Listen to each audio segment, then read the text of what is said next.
나이가 든다는 것은 사람이 줄어드는 일이다. 이 말을 듣고 쓸쓸함부터 느꼈다면 당신은 아직 어리다. 진짜 세월을 통과한 사람은 그 문장 앞에서 도리어 숨을 고른다. 곁에 있던 얼굴들이 하나씩 사라지는 것을 보며 처음으로 자기 어깨에 얹혀 있던 무게가 가벼워지는 것을 느끼기 때문이다. 세상은 오래도록 우리를 속여왔다. 사람이 많을수록 행복하다고. 외로움은 실패의 증거라고. 그러나 살아보면 안다. 그 말들은 젊은 자들을 무리 안에 묶어두기 위해 누군가가 풀어놓은 미끼였다는 것을. 무리에 묶인 사람은 부리기 쉽고 흔들기 쉽고 빼앗기 쉽다. 그래서 새삼은 끊임없이 속삭인다. 혼자 있지 마라. 어울려라. 그것이 정상이다. 그 속삭임에 평생을 바친 사람의 끝은 되게 허망하다. 분명히 해두자. 나이 들어 혼자가 편해지는 것은 약해져서가 아니다. 드디어 강해졌다는 신호다. 독일의 철학자 쇼펜하우어는 말했다. 고독을 견디지 못하는 자는 자기 자신 안에 견딜 만한 것이 없는 자라고. 잔인한 말이다. 그러나 정확하다. 끊임없이 사람을 찾아다니는 마음의 밑바닥에는 혼자 남으면 마주하게 될 자기 자신에 대한 두려움이 깔려 있다. 텅 빈 방이 무서운 것이 아니다. 그 방에 홀로 앉았을 때 떠오르는 자기 얼굴이 무서운 것이다. 시끄러운 모임은 그 얼굴을 잠시 가려주는 소음일 뿐이다. 소음이 멈추는 순간 가렸던 얼굴은 더 또렷하게 되돌아온다. 그러니 혼자가 편해졌다는 것은 자기 안에 비로소 견딜 만한 것이 들어찼다는 뜻이다. 마주보아도 부끄럽지 않은 내면, 박수가 멈춰도 무너지지 않는 중심. 그것을 가진 사람만이 나이 들물 형벌이 아니라 해방으로 받아들인다. 그 중심이 없는 자는 늙을수록 더 시끄러운 곳을 찾아 헤맨다. 소음으로 공허를 덮으려 하지만 덮을수록 공허는 더 깊어진다. 채워도 채워지지 않는 갈증을 안고 더 많은 사람과 더 많은 자리를 갈구하다 지쳐간다. 이 굳건함이 생기면 가장 먼저 달라지는 것이 있다. 사람이 보이기 시작한다. 젊을 때 우리는 관계를 모았다. 명함을 모으고 술자리를 채우고 내 곁에 사람이 많다는 사실에 안심했다. 그것이 곧 힘이라고 믿었다. 그러나 위기가 한번 닥쳐보라. 그 많던 이름들 가운데 진짜 손을 내미는 사람이 몇이나 되는지. 대부분의 관계는 햇볕 좋은 날에만 피어있는 꽃이다. 비가 오면 가장 먼저 고개를 떨군다. 그 꽃을 정원이라 착각하고 평생 물을 준 사람은 폭풍이 지나간 자리에서 빈 화분만 끌어안게 된다. 세월은 그 화분의 무게를 가르쳐준다. 누가 햇볕에만 머무는 자이고 누가 비를 함께 맞아줄 자인지. 한번 그 눈이 트인 사람은 다시는 헛된 정원을 가꾸지 않는다. 사람을 줄이는 것이 인색해서가 아니다. 더는 속지 않게 되었기 때문이다. 그리고 한 가지를 더 깨닫는다. 내가 줄 수 있는 시간도 내가 데울 수 있는 온기도 끝이 있다는 것을. 아무에게나 흩뿌리고 나면 정작 귀한 한 사람에게 줄 것이 남지 않는다. 사람은 누구나 가면을 쓰고 산다. 일터에서 쓰는 가면, 가족 앞에서 쓰는 가면, 친구라 부르는 자들 앞에서 쓰는 가면. 평생 그 가면을 바꿔 끼우느라 우리는 정작 맨 얼굴을 잊는다. 가면은 처음엔 나를 지켜주는 도구였으나 오래 쓰면 살갗에 들러붙어 벗겨지지 않는다. 남이 보고 싶어하는 표정을 짓는데 익숙해진 얼굴은 끝내 제가 짓고 싶은 표정이 무엇이었는지조차 잊는다. 혼자 있는 시간은 그 가면을 벗어놓는 유일한 시간이다. 아무도 보지 않는 곳에서야 사람은 비로소 제 숨을 쉰다. 가면을 벗을 줄 모르는 사람은 죽는 날까지 자기가 누구였는지 모른 채 떠난다. 평생 무대 위에서 남의 배역만 연기하다 막이 내리는 것이다. 관객은 박수를 치고 흩어지지만 정작 배우는 분장을 지운 제 얼굴을 알아보지 못한다. 거리를 둘 줄 아는 것은 냉정함이 아니라 살아남은 자의 기술이다. 쇼펜하우어는 또 하나의 비유를 남겼다. 추운 겨울, 고슴도치들이 온기를 나누려 서로 몸을 붙인다. 그러나 너무 가까워지면 가시에 찔리고 아파서 떨어지면 다시 추위가 닥친다. 그렇게 붙었다 떨어지기를 반복한 끝에 마침내 서로를 찌르지 않으면서도 얼어 죽지 않는 거리를 찾아낸다. 사람 사이도 똑같다. 너무 멀면 차갑게 식고 너무 붙으면 서로를 찌른다. 살아남는 자리는 따뜻하되 피 흘리지 않는 그 한 뼘의 간격에 있다. 늙는다는 것은 그 한 뼘을 머리가 아니라 몸으로 익히는 일이다. 젊은 자는 이 간격을 모른다. 그래서 다 주고, 다 기대하고, 다 상처받는다. 마음을 통째로 건넨 사람에게 등을 찔리고 모든 것을 쏟은 관계에서 버려진다. 그 상처를 몇 번 겪고 나서야 사람은 비로소 자기 마음의 문에 빗장을 다는 법을 배운다.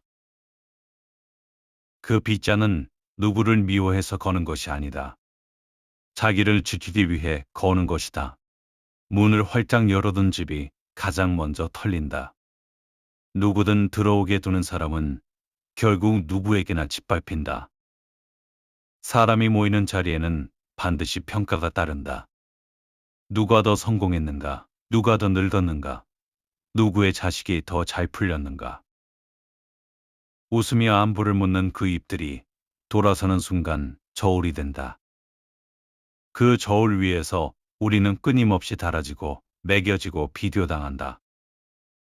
나이가 들수록 그 저울에 오르내리는 일이 견디기 어려워진다. 혼자가 편한 이유는 단순하다. 저울에서 내려왔기 때문이다. 누구의 눈금에도 매달리지 않는 사람만이 비로소 제 무게대로 산다. 남의 저울 위에서 평생을 보낸 사람은 죽는 순간까지 자기가 얼마짜리였는지를 남에게 묻는다. 부미는 채워서 생기는 것이 아니다. 비워서 생긴다. 늙어가며 추해지는 자들에게는 한 가지 공통점이 있다. 끝까지 손에 쥐려 한다는 것이다. 권력을 놓지 못하고 말의 끝을 놓지 못하고 지나간 영광을 놓지 못한다. 모임에 가면 제 자랑이 그칠 줄 모르고 자식 이야기로 남의 시간을 빼앗고 묻지도 않은 충고를 강물처럼 쏟아낸다. 그 모습이 얼마나 초라한지 오직 본인만 모른다. 쥐려는 손이 많을수록 사람은 가벼워진다. 빈손이 두려워 무엇이든 움켜쥐는 자의 손에는 정작 품위가 들어설 자리가 없다. 존중받는 노년의 비밀은 정반대 자리에 있다. 말을 줄이는 것이다. 침묵은 늙은 자가 걸칠 수 있는 가장 값비싼 갑옷이다. 입을 닫은 노인 앞에서 사람들은 함부로 굴지 못한다. 그가 무엇을 알고 무엇을 보고 있는지 가늠할 수 없기 때문이다. 가늠할 수 없는 사람은 함부로 다룰 수 없다. 반대로 쉴 새 없이 떠드는 노인은 속이 훤히 들여다보인다. 속을 다 내보인 사람은 결코 어려움의 대상이 되지 못한다. 얕은 물은 시끄럽고 깊은 물은 소리가 없다. 가르치려 들지 마라. 세상은 더 이상 당신의 지혜를 구걸하지 않는다. 청하지 않은 조언은 충고가 아니라 짐이다. 받는 사람은 고마워하기는커녕 부담스러워하고 돌아서면 비웃는다. 진짜 무게 있는 사람은 누가 묻기 전에는 입을 열지 않는다.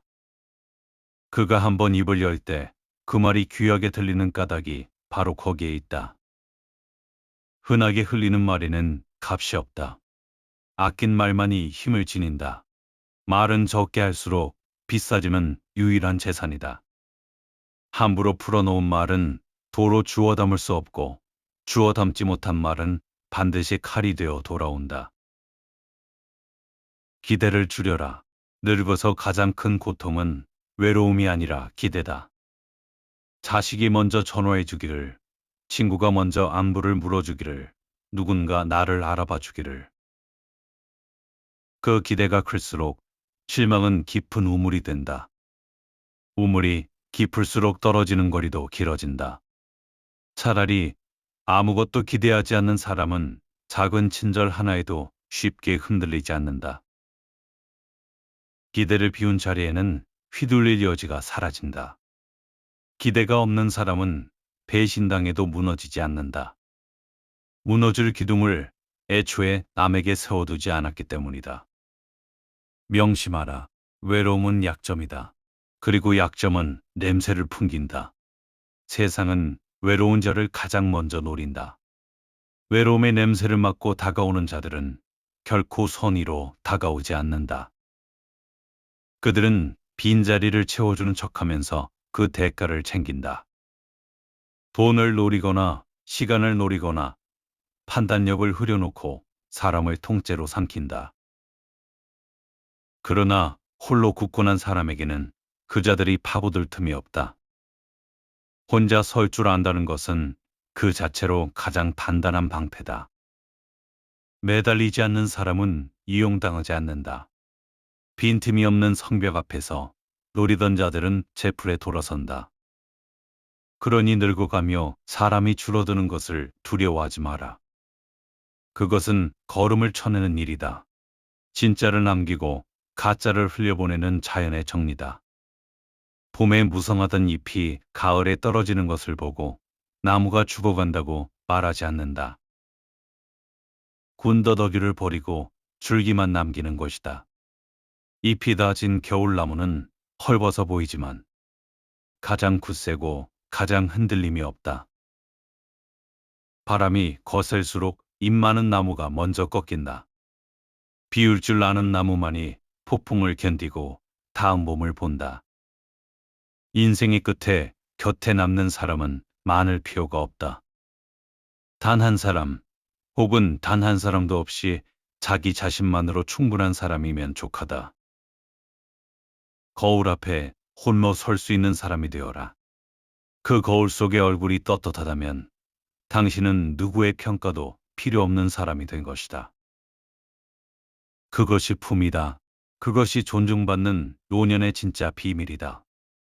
남의 박수로 세운 사람은 박수가 그치면 무너지지만 제 안에 기둥을 세운 사람은 세상이 등을 돌려도 끄떡없다. 나이가 들수록 혼자가 편해지는 것은 쇠약이 아니다. 마침내 자기 인생의 주인이 되었다는 증거다. 세상이 던진 미끼를 끊어낸 자만이 비로소 제 발로 선다. 무리에 묶여 평생을 끌려다닌 사람은 끝내 자기 자리를 갖지 못하지만 그 줄을 스스로 끄는 사람은 어디에서든 그곳이 제자리가 된다. 세상은 끝까지 냉정할 것이다. 사람은 떠나고 박수는 그치고 이름은 잊힌다. 그때 홀로 남아도 굳건한 자만이 마지막 순간까지 제 인생을 제 손에 쥐고 간다. 혼자 설 줄 모르는 자는 평생 누군가의 그림자로 살다 그림자인 채로 사라진다. 그림자란 참 이상한 것입니다. 빛이 있을 때만 보이지만 정작 우리를 가장 오래 따라다니는 것은 그림자입니다. 평생 빛만 쫓아온 우리에게 한 편의 시를 낭비입니다. 그림자. 살아오는 동안 참 많은 빛을 따라다녔다. 누군가의 인정, 누군가의 사랑, 앞서 빛나던 이름들. 그 빛을 쫓느라 정작 내 발밑은 들여다보지 못했다. 전화는 점점 뜸해지고 밥상은 자꾸 비어갔다. 처음엔 그게 서러웠다. 사람이 줄어든 자리에서 숨이 더 깊어졌다. 미워서 떠난 이도, 그냥 세월이 데려간 이도 이제는 그러려니 한다. 혼자 맞는 저녁이 늘 쓸쓸한 것만은 아니더라. 창에 비친 내 얼굴이 낯설지 않다는 것. 그 하나로 하루가 견뎌지더라. 빛은 또 옮겨가겠지. 사람도 또 떠나가겠지. 그래도 괜찮다. 빛이 다 꺼진 자리에서도 그림자는 나를 떠나지 않았으니, 평생 내 곁에 남은 건 결국 나였으니.